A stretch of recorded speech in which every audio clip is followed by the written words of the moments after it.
अभी ऑर्डर तो हमारे पास आया नहीं है, तो उस पर हम कुछ कह नहीं पाएंगे।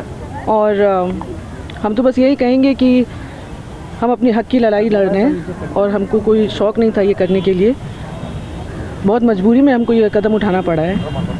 और जब एक लड़की का जन्म होता है, वो जब बड़ी होती है, यही सुनते हुए बड़ी होती है कि लड़की पराया धन होती है, उसको दूसरे के घर जाना होता है। 20 साल की उम्र में लड़की की शादी होती है, पर्दा सिस्टम फॉलो करती है वो लड़की, और अपने ससुराल के ढांचे में अपने आप को ढाल लेती है, ये सोच करके कि घर एक मंदिर है और घर को एक मंदिर की तरह बनाना है। 3 बेटियां होती हैं उस औरत की, उस महिला की, और फिर उसके ऊपर उससे ये कहा जाता है कि लड़के नहीं हो रहे, तो दूसरी शादी करनी पड़ेगी, क्योंकि वंश कैसे चलेगा, लड़कियों से वंश नहीं चलता। वो महिला फिर मुंबई जाती है, अपना इलाज कराती है, 2 बेटों को जन्म देती है ताकि वंश चले, और फिर अपने घर को एक मंदिर बनाने में लग जाती है। उसके बाद बाहरी औरतें घर के अंदर आना शुरू करती हैं, वो विरोध करती है, विरोध करने पर उसको घरेलू हिंसा का सामना करना पड़ता है। और ये कोई नॉर्मल घरेलू हिंसा नहीं, बहुत ज़्यादा घरेलू हिंसा, जहाँ पे अस्पताल तक नहीं भर्ती होने दिया जाता, ट्रीटमेंट नहीं होने दिया जाता, जानो कल की अखबार की सुर्खियाँ ना बने, उसको वापस बुला लिया जाता है बिना ट्रीटमेंट कराए कि घर में ट्रीटमेंट होगा, वो फिर भी चुप रहती है, क्योंकि बच्चों का भविष्य माँ से नहीं पिता से होता है। और मैं ही नहीं एक अकेली महिला हूँ कि जो चुप है, बर्दाश्त कर रही है। हमारी जैसी बहुत महिलाएं हैं जो चुप रहती हैं, बर्दाश्त करती हैं अपने बच्चों के लिए, अपने घर के लिए। पूर्वज जो मना करके गए घर को समेटने के लिए, बहुत कुछ सहना पड़ता है एक औरत को।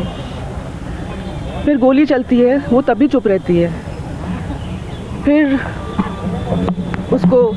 उसके दस्तखत फौज किए जाते हैं, संपत्ति नौकरों के नाम दी जाती है, ड्राइवर के नाम, खाना जो बनाता है उसके नाम, MLC के नाम, अननोन लोगों के नाम, ताकि उसके पास कुछ भी ना बचे। फिर डिवोर्स फाइल किया जाता है, और डिवोर्स के आड़ में इतने सारे केसेस उस महिला के ऊपर थोप दिए जाते हैं। पुलिस प्रशासन उसके अगेंस्ट झूठे FIRs लॉन्च करती है, झूठे चार्जशीट लगाती है, Lucknow police, Delhi police, Uttarakhand police, Uttar Pradesh police.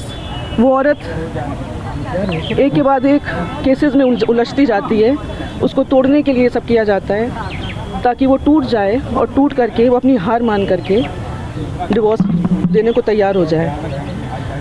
लेकिन हम टूटे नहीं, इनफैक्ट हम और मजबूती से खड़े हुए हैं, और न्यायालय पे हमें बहुत भरोसा है, और सच्चाई की जीत होगी। हम अपने हक़ के लिए लड़ रहे हैं, अपने बच्चों के हक़ के लिए लड़ रहे हैं।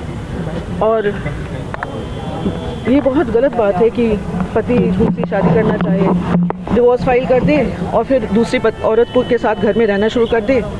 फिर मेरी मदर इन लॉ भी परेशान हो, क्योंकि उनको भी नहीं अच्छा लगता कि कोई और औरत घर में रहे बेटे के साथ। उनको भी घर छोड़ करके, इस बुढ़ापे में उनको भी घर छोड़ करके जाना पड़ता है।